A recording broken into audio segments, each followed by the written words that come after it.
1998 সাল থেকে আমি এই রক্তদান শিবিরটা 14ই আগস্ট করে থাকি এবং 14ই আগস্ট রক্তদান শিবিরের পর সন্ধ্যাবেলা একটা সাংস্কৃতিক অনুষ্ঠান, তারপর রাত 12টায় জাতীয় পতাকা উত্তোলন এটা করা হয়। আজকে 2025 সেই 14ই আগস্ট, এই 14ই আগস্টে আজকে আমরা রক্তদানের অ্যারেঞ্জ করেছিলাম।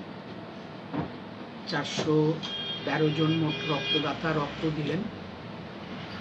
তার সাথে রাজনৈতিক আলোচনাও হয়েছে। আমার আরামবাগ জেলা এবং পার্শ্ববর্তী জেলার শ্রীরামপুর হুগলির অসীমা পাত্রও এসেছিল, সেও বক্তব্য রেখেছে। একটা বার্তা, দেখুন, রক্ত অতি মূল্যবান একটা জিনিস, মানুষের প্রাণ বাঁচানোর ক্ষেত্রে এটা প্রয়োজন।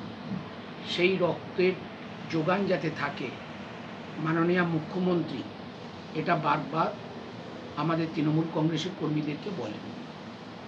তো সেটাও একটা দিক রক্ষা মানুষের প্রাণ বাঁচানোর জন্য।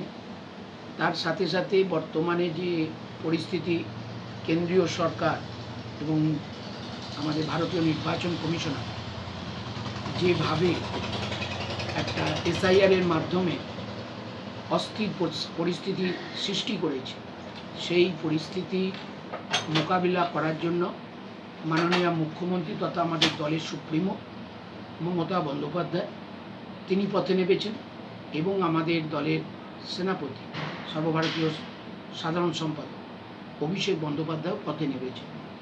লোকসভাতে তার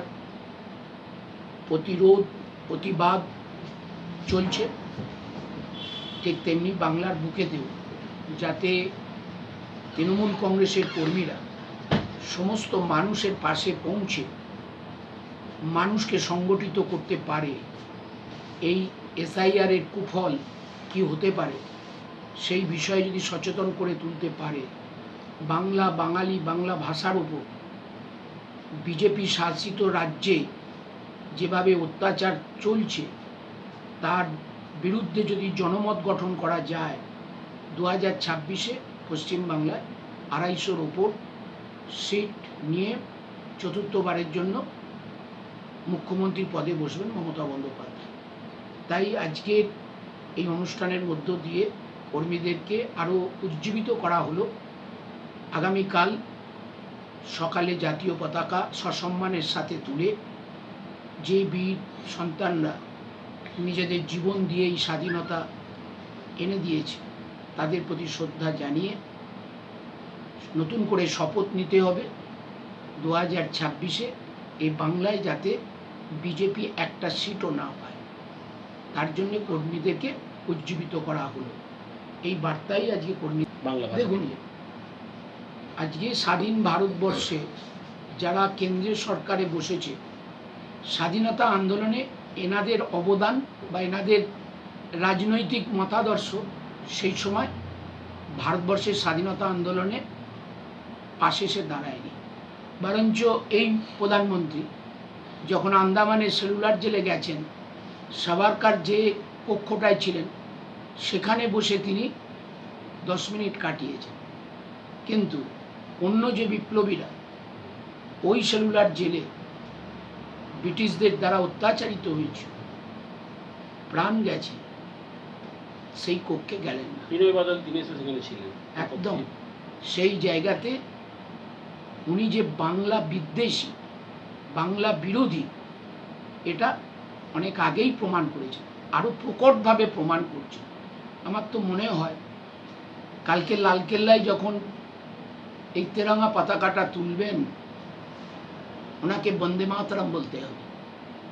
এই বন্দে মাতরমের স্রষ্টাকে বঙ্কিমচন্দ্র চট্টোপাধ্যায়, তাহলে কি উনি এই বন্দে মাতরম বলবেন না? তিনি যে জয় হিন্দ বলবেন কালকে ওই লালকেল্লাতে পতাকা তোলার সময়, এই জয় হিন্দ নেতাজি সুভাষচন্দ্র বসু তার আজাদ হিন্দ বাহিনীর প্রেরণা যোগার জন্যে তার মুখ দিয়ে বেরিয়েছিল।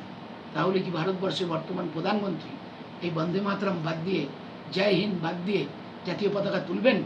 যদি বুকের ছাতি 56 ইঞ্চি তো বলেন, হিম্মত যদি থাকে কালকে দেখিয়ে দিন যে বন্দে মাতরম ছাড়া, জয় হিন্দ ছাড়া তিনি জাতীয় পতাকা তুলবেন। তিনি যে বাংলা বিদ্বেষী, এর জন্যে বাঙালিরা তৈরি হচ্ছে। আগামী দিন এর উত্তর পেয়ে যাবেন। কারণ ভারতবর্ষের স্বাধীনতা আন্দোলনে সেলুলার জেলে 528টা কক্ষে 298টা অবিভক্ত ভারতবর্ষের বাঙালি বিপ্লবীরা জেলে গেছে। সুতরাং ভারতের স্বাধীনতার যদি সিংহভাগ কৃতিত্ব থাকে তা বাঙালির আছে। এটা অস্বীকার করে দিল্লির গদিতে বেশি দিন থাকা যায় না। এটা বিজেপির মৃত্যুযাত্রা শুরু হয়ে গেছে। আজকে 1,25,00,000 মানুষকে তাদের নেতা বলছে বাতিল করবে। 1,25,00,000 মানুষকে বাতিল করবে, তার তো গ্রাউন্ড চাই।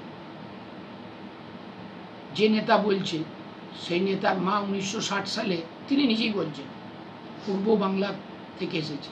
তখন পূর্ব বাংলা হয়নি, তখন পূর্ব পাকিস্তান ওটা।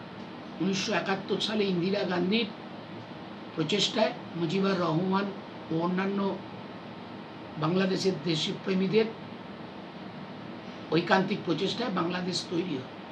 তাহলে কি উনি পাকিস্তানি মেয়ের সন্তান? তাহলে সবার আগে এটা বাঙালি বুঝতে পারছে। তাহলে একজন বাঙালিকে ভোটার লিস্ট থেকে বাদ দেবে আর পাকিস্তানি মহিলা বা মায়ের সন্তান ভোট প্রার্থনা করবে, ভোট পাবে, এটা মূর্খের স্বর্গে বাস করছে। আজকে তো কন্যাশ্রী দিবস, তো কন্যাশ্রী দিবস নিয়ে আপনি কিছু বলতে চান? যেটা কন্যাশ্রী দিবস আজকে মাননীয় মুখ্যমন্ত্রীর একটা স্বপ্নের প্রকল্প। তিনি এই কন্যাশ্রী দিবসের যে করেছেন, আজকে সারা বাংলা প্রতিটি ঘরে আমাদের কন্যা সন্তানেরা গর্ববোধ করছে। কারণ এই কন্যাশ্রী ইউনেস্কো দ্বারা বিশ্ববন্দিত হয়েছে এবং ভারতবর্ষের শ্রেষ্ঠ একটা প্রকল্প বলে মান্যতা পেয়েছে।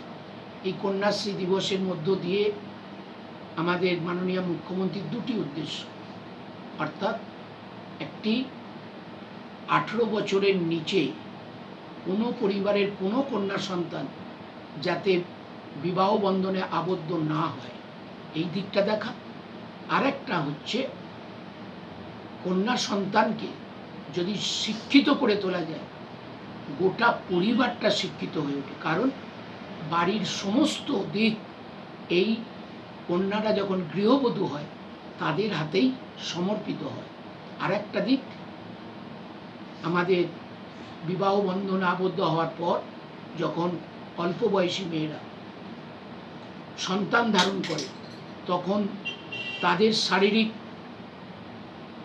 দিকটা অনেকটা বিপজ্জনকের দিকে পৌঁছায়। কারণ অর্গানগুলো ম্যাচিওর নয়, আবার যে শিশুটার জন্ম দেয় সেই শিশুটাও আনম্যাচিওর হয়ে ওঠে। এর ফলে শিশু মৃত্যু এবং মাতৃমৃত্যু দুটোর হার বাড়ছিল, সেটার থেকে কমে এসেছে।